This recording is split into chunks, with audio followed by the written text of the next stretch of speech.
विपक्षी दलहरूले विभिन्न जनसरोकार विषयमा सरकारको ध्यानाकर्षण गराउने निर्णय गरेको छ। संसद भवन नयाँ बानेश्वरमा शुक्रबार बसेको विपक्षी दलहरूको संयुक्त बैठकले बाढी पहिरोको पूर्व तयारी, खोज, उद्धार र पुनर्स्थापनामा सरकारले गम्भीरता नदेखाएको निष्कर्ष निकाल्दै सरकारको ध्यानाकर्षण गराउने निर्णय गरेको हो। ध्यानाकर्षण पत्र बुझाउँदा पनि सरकार गम्भीर नभए संसदको विशेष अधिवेशन बोलाउन माग गर्ने निर्णय समेत बैठकले गरेको छ। बैठकले राजनीतिक दल सम्बन्धी आदेश ल्याएर पार्टी फुटाउने दिशामा सरकार लागि परेको भन्दै यस विषयमा राष्ट्रपति, प्रधानमन्त्री, सभामुखको समेत ध्यानाकर्षण गराउने निर्णय गरेको छ। बैठकपछि माओवादी केन्द्रका उपमहासचिव शक्ति बस्नेतले बाढी पहिरो लगायत विपत्तिमा सरकारले प्रभावकारी रूपमा खोज, उद्धार, राहतका काम गर्न नसकेको बताउनुभयो। उक्त विषयमा विपक्षी दलहरूको तर्कबाट सरकारको ध्यानाकर्षण गराउने र सुनवाई नभए विशेष अधिवेशन बोलाउने निर्णय भएको उहाँले बताउनुभयो। सरकारले पार्टीगत स्वार्थलाई केन्द्रमा राखेर काम गरेको उहाँको भनाइ छ। बस्नेतले राजनीतिक पूर्वाग्रहका आधारमा रासोपा सभापति रवि लामेछानेलाई पक्राउ गर्न खोजे प्रतिवाद गर्ने जिकिर गर्नुभयो। पत्रकार साथीहरू, अहिले प्रतिपक्षी सहित सबै प्रतिपक्षी दलहरूको बैठक थियो। त्यसमा अब प्रमुख प्रतिपक्षी दल नेकपा माओवादी केन्द्र, राष्ट्रिय स्वतन्त्र पार्टी, राष्ट्रिय प्रजातन्त्र पार्टी, नेपाल कम्युनिस्ट पार्टी, एकीकृत समाजवादी, त्यसपछि लोकतान्त्रिक समाजवादी पार्टी हाम्रो महन्त ठाकुरजी नेतृत्वको पार्टी, त्यसपछि नागरिक उन्मुक्ति पार्टी, आम आदमी पार्टी लगायतको उपस्थिति थियो। कतिपय पार्टीका प्रतिनिधिहरू अहिले बाहिर भएको कारणले सहभागी हुन सक्नुभएको छैन। उहाँहरूसँग अरू ढङ्गले पनि अब छलफल र कम्युनिकेसन भइराखेको छ। मूलतः अहिले बाढी पहिरो लगायतका जो प्राकृतिक विपदको स्थिति थियो त्यसको पूर्व तयारीदेखि लिएर खोज, उद्धार, उपचार र त्यसको पुनर्स्थापनाको बारेमा सरकारले जुन गम्भीरताका साथ, जुन जिम्मेवारी बोधका साथ काम गर्नु पर्थ्यो त्यो नगरिराखेको हामीले महसुस गरिराखेका छौँ र यो छलफलमा त्यो कुराको बारेमा पनि गम्भीर समीक्षा गरियो र सरकार अलि उदासीन छ। सरकार जनताप्रति जवाफदेही भइराखेको छैन र सरकारका प्राथमिकताहरू जनताका जनसरकारका विषयहरूलाई सम्बोधन गर्ने र त्यसलाई समाधान गर्नेतिर केन्द्रित नभएर सरकारले पार्टीगत स्वार्थ, निहित स्वार्थलाई प्राथमिकतामा राखेर अगाडि बढिराखेको यहाँ महसुस गरिएको छ र समीक्षा पनि भएको छ। यो सबै परिस्थितिलाई ध्यान दिएर तत्काल प्रतिपक्षी पार्टीहरूको तर्फबाट सरकारका ध्यानाकर्षण गराउने, गम्भीर ढङ्गले ध्यानाकर्षण गराउने र ज्ञापन पत्र पेश गर्ने, प्रतिपक्षी दलहरूको तर्फबाट सरकार समक्ष ज्ञापन पत्र पेश गर्ने भन्ने समझदारी भएको छ। यो जनसरोकारका विषयहरूमा उठाइएका आवाजहरू छन्, त्यसप्रति गम्भीरता देखाएन, त्यसप्रति जिम्मेवारी बोध गरेन र सकारात्मक ढङ्गले रेस्पोन्स त्यसको गरेन भने अब विशेष अधिवेशनको आह्वान गर्नुपर्ने परिस्थिति पनि आउन सक्छ। त्यो बारेमा पनि छलफल भएको छ। तर अहिले भर्खर हामीले जनसरकारका यी सबै विषयहरूलाई लिएर सरकारको ध्यानाकर्षण गराउने र ज्ञापन पत्र पेश गर्ने अहिले प्रतिपक्षी दलहरूको बैठकले एउटा निष्कर्ष निकालेको छ। कहीँ पनि राजनीतिक आग्रह, पूर्वाग्रह देखिने खालको, झल्किने खालको कुनै पनि त्यस्ता सङ्केतहरू देखिनु हुँदैन भन्ने कुरामा हामी सचेत छौँ। हामीले यो कुरालाई गम्भीरतापूर्वक उठाइ पनि राखेका छौँ। हिजोको मिटिङमा पनि हाम्रो पार्टीको अध्यक्षले प्रतिपक्षी दलको नेताको तर्फबाट यो कुरा त्यहाँ प्रधानमन्त्रीजी लगायत गृहमन्त्रीजीसँग पनि यो कुरा राख्नुभएको थियो।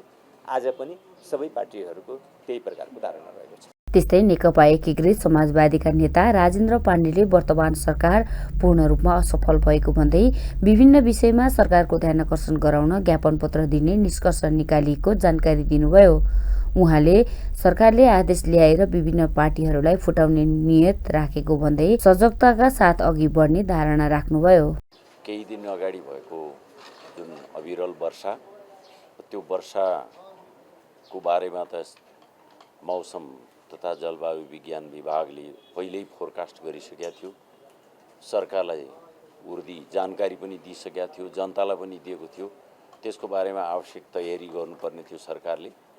त्यो खास तयारी गर्न सकेको पनि देखिएन र त्योभन्दा पछाडि त्यो उद्धार राहतदेखि लिएर गएर अहिले पुनर्स्थापनाका काममा पटक्कै ध्यान दिएको देखिएन र त्यो कुराले गर्दाखेरि पनि हामी संसदमा रहेको जनताको प्रतिनिधि संस्थाहरूले बेलामा जनताको निम्ति बोलेनौँ भने कहिले बोल्छ, के गर्न सक्छौँ त हामी भन्ने कुरालाई ध्यानमा राखेर हामीले छलफल गऱ्यौँ र हामी 2-3 दिन भित्रैमा यही विषयलाई लिएर सरकारलाई ज्ञापन पत्र दिँदैछौँ।